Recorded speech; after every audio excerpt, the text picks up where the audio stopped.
Magandang umaga mga idol. So for this video po ay nag-display po tayo ng mga iba't ibang klase ng candy po yung babanatan natin, katulad ng gummy po. Ito po yung dinisplay ko, yung gummy.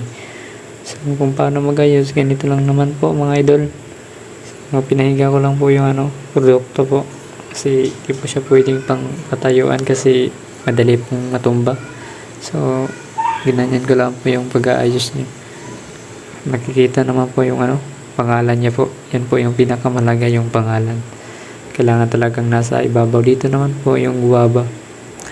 Yung guava po yung inayos natin dito. Ito po yung bagong dating po, mga dumating kahapon.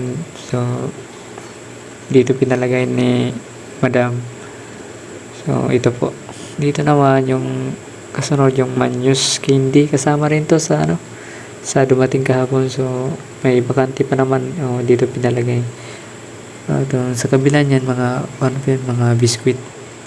So dito naman yung mga candy sa kabilang istante po.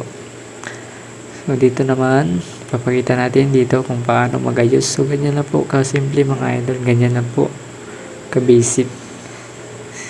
Yan po, ganyan lang po magayos mga idol. Ganyan na po. So maraming salamat mga idol sa lahat ng sumuporta sa akin. Sana po patuloy lang kayong magsuporta sa akin kahit ganito lang po yan ng content ko.